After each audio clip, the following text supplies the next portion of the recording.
I'm always visualising nearly naturally without me even noticing.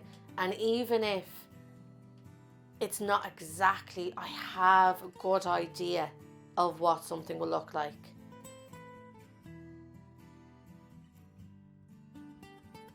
Am I looking in the right direction? Hey, my name is Claire Shorten. I'm 32 years of age from Dublin, and I lost my eyesight 12 years ago. I absolutely still use the word see, watch, and read. I love reading books, I love watching TV and movies, but technically I'm really listening to them. The only word in the dictionary that I do not like is there. So for instance, if I ask someone, oh, where's my phone? And they said, oh, it's over there.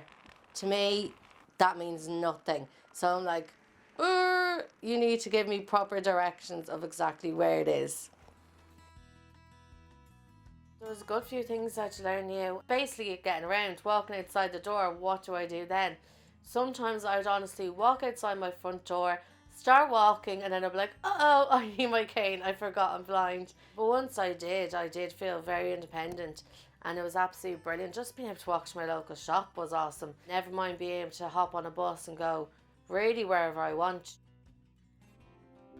I was 20 years of age, fully eyesighted, was driving a car, completely independent. My eyes were close to perfect. When I was driving my car, I had a blackout. It was only now for a split second. I had a tumour, benign, thank God, that was pushing up against my optic nerve. So even though the surgery was successful, they took out the dangerous part of the tumour. Unfortunately, my eyesight faded very quickly after a week or two of that surgery. It was an absolute shock, I think. I think in the first good few weeks, we maybe thought it would come back.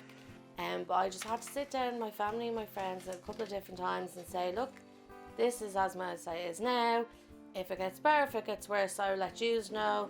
But we need to get on with it from the way it is now. Because I didn't want people treating me any different than what they had beforehand.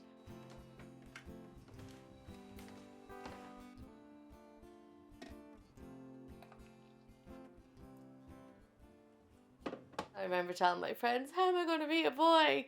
I'm blind, what can I do? And I remember a couple of times, and I have to say it really was just a couple of times, having a little breakdown and cried for about 10 minutes. And then I just slapped myself on the shoulder and just said, get on with it, Claire, you're still living, you're still breathing. Public. Just announced, Hong Kong. Damien will play Kid at Rotunda 2 in Hong Kong on Sunday the 11th of June. Social media, Facebook, things like that are absolutely fine, no problem at all.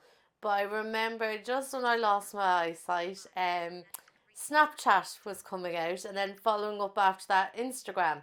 And my friends were like, oh, Claire, you should get Snapchat or Instagram. And I go, oh, what's that about?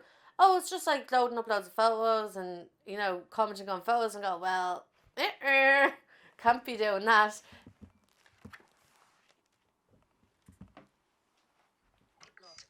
COVID, quiz it, entertain, books, seeing AI.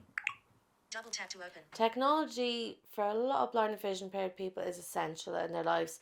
It really helps us be way more independent than we probably were about 10 or 20 years ago. Considering Seafield Hotel and Spa Resort, we look forward to meeting you in person to introduce you to our venue and all that IT has to offer for your special day. Woohoo, I think we found the right place to get married in. Inserted woohoo, I think we found the right place to get married in. I went from having my full eyesight to losing it in just a few weeks. So it was a big change. But having all that support around you, friends, family, really helped in me being positive and me kind of powering through it and getting on with it, Yeah.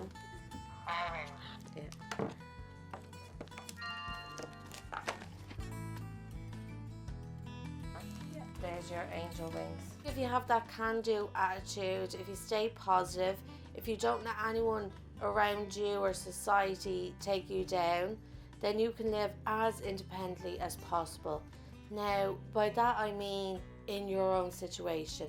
I will not be able to live as independently as, say, my partner who has eyesight.